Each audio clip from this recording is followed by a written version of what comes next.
Arrancamos hoy con una exploración de, uno de los pensadores más notorios y, seamos honestos, más deliberadamente difíciles del siglo XX, Jacques Lacan. Uf, sí. Hay todo un mito a su alrededor, ¿no? Totalmente. Que es incomprensible, críptico, pero su influencia en la filosofía, en la crítica literaria y, por supuesto, en el psicoanálisis es innegable. Absolutamente. Por eso, nuestra misión hoy es como intentar cortar un poco esa niebla. No se trata de volvernos expertos en Lacan en 15 minutos, eso es imposible. Claro. Sino de entender el núcleo de su proyecto, de captar por qué sus ideas, aunque sean complejas, siguen provocando debates tan intensos. Y esto es para cualquiera que disfrute desarmando el pensamiento de gigantes como Piaget o Heidegger. Es un desafío intelectual de ese nivel. Maestra, que es su famoso y a menudo malinterpretado llamado a un retorno a Freud. El famoso retorno a Freud. Exacto. Suena simple, pero es el epicentro de todo. Lacan emerge en un momento en que, desde su perspectiva, el psicoanálisis había perdido el rumbo. Se había, digamos, alejado de lo radical del descubrimiento original de Freud. Ok. Así que la pregunta que realmente nos va a guiar en esta conversación es, ¿cómo era ese psicoanálisis que Lacan encontró? Y sobre todo, ¿qué tesoro creía él que estaba enterrado en los primeros textos de Freud, que todos los demás habían olvidado? Me gusta ese enfoque, como una especie de arqueología intelectual. Entonces, pintemos el cuadro de la época. Si Lacan sentía la necesidad de un retorno, ¿cuál era el punto de partida? O sea, ¿cuáles eran esas corrientes del psicoanálisis que para él representaban un desvío? Fundamentalmente, Lacan tenía dos grandes adversarios teóricos en ese momento. Por un lado, estaba la llamada escuela inglesa, con Melanie Klein como su figura más prominente. Melanie Klein, claro. Su enfoque era fascinante y se centraba en lo que llamaban relaciones objetales. La idea era que el análisis se jugaba en la relación directa, casi preverbal, entre el paciente y el analista. Ok. El paciente proyecta sus fantasías, sus amores y odios infantiles sobre la figura del analista. Y es en ese campo de batalla emocional donde se produce la cura. Suena bastante intuitivo, la verdad. Uno pensaría que la dinámica entre dos personas en una habitación es clave, pero ¿qué problema le veía Lacan a esto? ¿No tiene algo de razón la escuela inglesa? ¿A veces las acciones dicen más que las palabras? Absolutamente. Y Lacan no negaba la importancia de esa relación, que en psicoanálisis llamamos transferencia. Su crítica era más sutil y profunda. Él decía que al enfocarse tanto en esa dinámica imaginaria, en esas proyecciones, la escuela inglesa terminaba por devaluar lo más importante, la palabra. Casi en un obstáculo, ¿viste? Como una cortina de humo que ocultaba la verdadera relación. Para Lacan, eso era un error garrafal. La palabra no esconde la verdad. Es el material mismo con el que está hecha la verdad del sujeto. Se estaban perdiendo el escenario principal. Entiendo. Dejaban el mapa del tesoro a un lado para concentrarse en la química entre los buscadores. ¿Y cuál era el segundo frente de batalla? El segundo, y quizá más influyente en esa época, sobre todo en Estados Unidos, era la psicología del yo. La ego psychology. Esa misma. Muy ligada a nombres como Anna Freud o Heinz Hartmann. Su propuesta era mucho más pragmática y, en apariencia, sensata. El objetivo era fortalecer el yo del paciente. Ok. Se partía de la idea de que el yo era una instancia débil, asediada por los impulsos del ello y las exigencias del superyo. La terapia entonces buscaba robustecer ese yo para que pudiera adaptarse mejor a la realidad, ser más funcional. Espera, eso suena increíblemente moderno. Es casi el lenguaje del coaching o de cierta terapia cognitivo-conductual de hoy. Fortalece tu yo, mejora tu autoestima. Es una crítica justa. Es una crítica perfecta. Y es precisamente el punto de Lacan. Su objeción era simple pero demoledora. Adaptarse a qué realidad. Fortalecer el yo según qué modelo. Claro. Inevitablemente, advertía Lacan, ese modelo terminaba siendo el yo del propio analista. La cura se convertía en un proceso de identificación, donde el paciente exitoso era el que terminaba pareciéndose a su analista. Adoptando sus valores, su idea de vida normal. Y olvida la palabra. Por otro, una que busca fortalecer un yo idealizado. Entiendo por qué Lacan sintió que algo fundamental se había perdido. Totalmente. Entonces, si él rechaza estas dos vías, ¿en qué consistía exactamente su propuesta de retorno? ¿Qué había en esos textos iniciales de Freud que era tan explosivo? Aquí está la clave. El retorno de Lacan no era a las teorías más tardías y conocidas de Freud, como el ello, el yo y el superyo, que era justo donde se apoyaba la psicología del yo. No. ¿A dónde vuelve entonces? Lacan vuelve a la cantera, a los textos fundacionales donde Freud estaba, por así decirlo, escuchando al inconsciente en su estado más puro. Ah, al principio de todo. Exacto.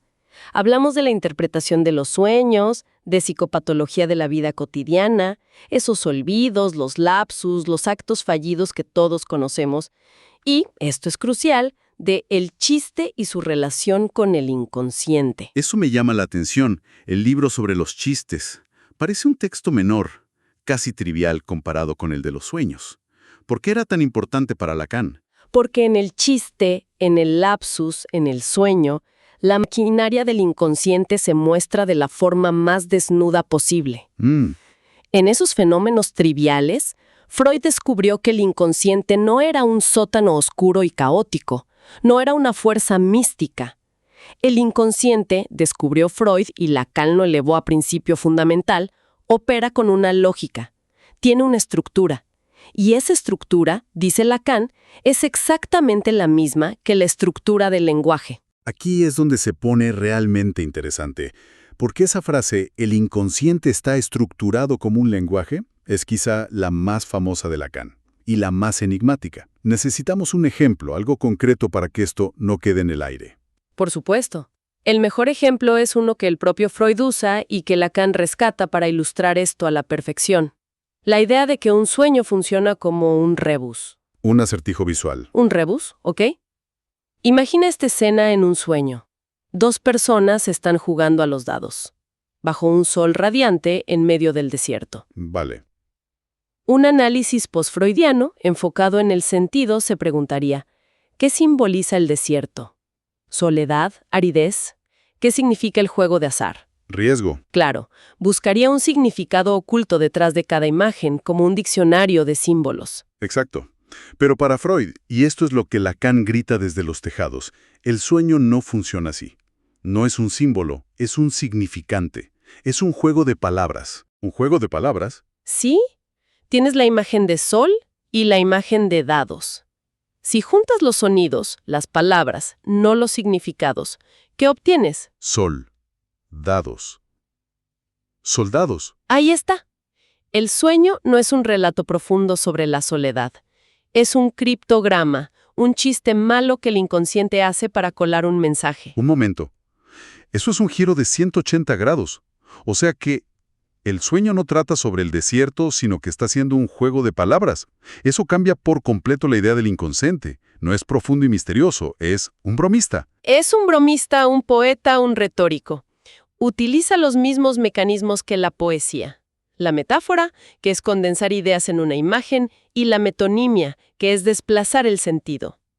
Lo que Lacan subraya es que el inconsciente no piensa con ideas, piensa con palabras. ¡Wow! La cura es un trabajo sobre el lenguaje, no sobre las emociones puras. La implicación de esto es enorme. Si el inconsciente, el núcleo de nuestro ser, funciona como un lenguaje, ¿qué nos dice eso sobre la condición humana? ¿Cómo nos separa esto del resto del reino animal? Esa es la consecuencia más radical. Para Lacan, no somos simplemente un animal más sofisticado. La entrada en el lenguaje produce un corte absoluto con el orden natural. ¿Un corte? Sí, el lenguaje no es una herramienta que usamos para describir la realidad. El lenguaje crea la realidad que habitamos, niega la naturaleza y la sustituye por un universo simbólico. ¿Podemos ver eso en algo cotidiano? Porque suena muy abstracto. Pensemos en la alimentación. El ejemplo más básico. Un león en la sabana tiene hambre. Es una necesidad biológica. Caza, come y la necesidad se satisface. Fin. Simple. La alimentación humana es otra cosa. Para nosotros, la comida está completamente capturada por lo simbólico. Tenemos preferencias. Soy más de lo salado que de lo dulce. Creamos rituales. la cena romántica, la comida familiar del domingo. Y no solo eso, también tenemos aversiones, cosas que nos negamos a comer por razones culturales, no biológicas. Y padecimientos, claro, como la anorexia o la bulimia, donde la relación con la comida se distorsiona por completo a pesar de la necesidad del cuerpo. Exactamente. Una persona con anorexia puede verse obesa pesando 40 kilos, lo cual es una prueba irrefutable de que no vivimos en una realidad biológica directa, sino filtrada por significantes como gordo o flaco. Precisamente, nuestra realidad nunca es un acceso directo a las cosas. Siempre está mediada por la palabra. Y lo más vertiginoso es que este orden simbólico nos precede. ¿Cómo que nos precede? Antes de nacer, ya somos un personaje en el discurso de nuestros padres. Ya tenemos un nombre, un lugar en la familia, una serie de expectativas y deseos depositados sobre nosotros. Ya existimos en el lenguaje antes de existir biológicamente. Es una idea extraña, que una historia sobre mí ya existiera antes de que yo llegara. Un nombre, sueños, era un personaje en la obra de otros antes de poder decir mi primera línea. Así es. Entendido. Pero entonces, ¿cómo se forma el actor principal de esa obra? ¿Cómo pasamos de ser ese bebé recién nacido, un caos de sensaciones, a tener un yo, una identidad que siente que dirige el espectáculo? Lacan aborda esa pregunta con uno de sus conceptos más visuales y famosos, el estadio del espejo. Y lo interesante es que lo propone para llenar un vacío que el propio Freud había dejado. ¿Así? Sí, en su texto Introducción al Narcisismo, Freud se pregunta cómo pasa un bebé del autoerotismo a poder amar a otros. Freud dice que para eso debe suceder un nuevo acto psíquico, pero no llega a especificar cuál es. Y Lacan dice, lo tengo. Ese nuevo acto psíquico es lo que pasa frente al espejo. Exactamente. Basándose en observaciones de la época, Lacan describe una escena casi cinematográfica. Un bebé, entre los 6 y 18 meses, que motrizmente es todavía un manojo de movimientos descoordinados, ve su imagen en un espejo. Sí. Y a diferencia de un chimpancé, que pierde el interés, el bebé humano reacciona con un júbilo exultante. Se ríe, balbucea, reconoce esa imagen como propia. Es un momento de pura alegría, el bebé viéndose completo por primera vez. Pero conociendo a Lacan, sospecho que hay una trampa. No puede ser tan simple y feliz. Ahí está el genio de Lacan. Sí, es un momento de júbilo porque el bebé anticipa en esa imagen una unidad y un control que todavía no posee. La imagen le da una promesa de totalidad. Claro. Pero, y esta es la trampa, esa identificación es, por definición, una alienación. El bebé dice, yo soy eso, esa imagen que está fuera, que es un otro. Uf. El yo no nace de una esencia interior. Se constituye desde el principio al identificarse con algo ajeno. Entonces, si mi yo se forma a partir de una imagen que no soy yo, sino un reflejo, ¿significa que toda mi vida es un intento de parecerme a esa primera foto, a esa ilusión de unidad? Has capturado la esencia del drama humano según Lacan. El yo no es el capitán del barco, es la foto del capitán colgada en la pared. Es una construcción imaginaria que nos da una sensación de coherencia, pero que al mismo tiempo nos aliena. Y el desajuste entre mi experiencia caótica y esa imagen ideal es una fuente constante de angustia, me imagino, constante. El famoso síndrome del impostor quizás no sea más que un atisbo de esa verdad, la sensación de que no estamos a la altura de esa imagen que se supone que somos. Es una idea brutal. Hemos recorrido un camino denso. Partimos de Lacan queriendo rescatar a Freud de sus seguidores. Vivimos cómo criticaba a quienes dejaban de lado la palabra. Luego, esta idea alucinante de que el inconsciente es un poeta que juega con palabras. Y terminamos con que esa voz en mi cabeza que llamo yo es en realidad el eco de una imagen que vi en un espejo de bebé. Entonces, ¿qué significa todo esto? Significa que la gran conclusión del estadio del espejo no es solo describir una etapa del desarrollo. Es una declaración radical sobre la condición humana. A ver, si el yo se forma al identificarse con un otro, entonces la idea final, la que resuena en toda la obra de Lacan, es que nuestra identidad más íntima es fundamentalmente una ficción. La frase contundente sería, el yo es el otro, el yo es el otro. Esa sensación que tenemos de ser una unidad coherente, autónoma, es una ilusión necesaria para vivir, pero una ilusión al fin y al cabo. Y el psicoanálisis, para Lacan, no busca fortalecer esa ilusión. Busca más bien que el sujeto aprenda a convivir con su propia división, con la verdad de que somos, desde el origen, extraños para nosotros mismos.